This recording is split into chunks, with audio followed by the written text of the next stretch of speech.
we need to have the wheels of justice continue on. And this is just the beginning. Joe, you spoke about it. Criminal defense attorney, you're on, many of these type of cases. You see many different situations.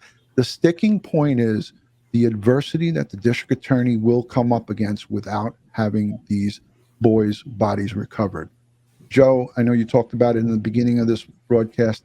Again, reiterate for the audience some of the challenges maybe that the DA may come up on with a no body recovery double murder case. Yeah, that's always a problem. The biggest, most obvious problem is the district attorney now has the burden of proving that, first of all, they're in fact dead.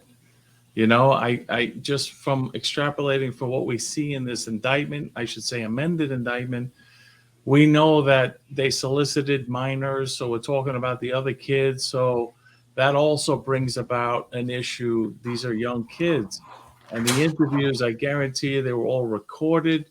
It's very important when you conduct interviews, especially of young children, that you're not using leading questions. They're open-ended questions. You're not suggesting anything to the kids. So that's going to come under great scrutiny. We heard about all these other witnesses and the possible witness tampering. So, just getting back to your question about the no-body homicide, I think they can, based on what we see here, they can put together a picture of the torture and great bodily harm that was inflicted. I don't think it'll be hard for a jury to make a reasonable inference that they're dead because they're now gone and disappeared. However, it's another burden that the government is going to have to satisfy. But I think, again, the big sticking thing here will be that if they did interview these children, the manner in which they did it, the type of questioning that they did, I have no reason to doubt the qualifications of law enforcement that were involved in this case. I think they put together, from reading this indictment, a very thorough investigation. But it is something that I'm going to be looking forward to see what develops. Yeah.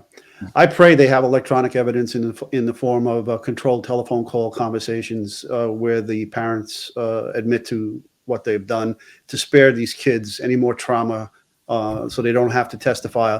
I like the district attorney's confidence in the case, and she's saying, we're going straight to trial. Right.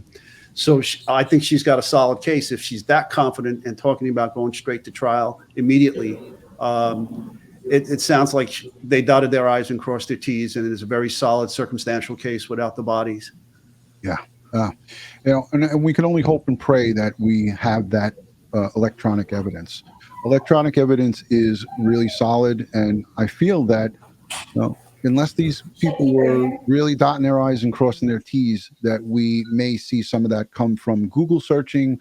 We're going to hear about all kinds of electronic evidence that the state and the feds and everyone has extracted from all the different devices. This is the day and age that we live in. Everybody's using their phones. Everybody's using the computers.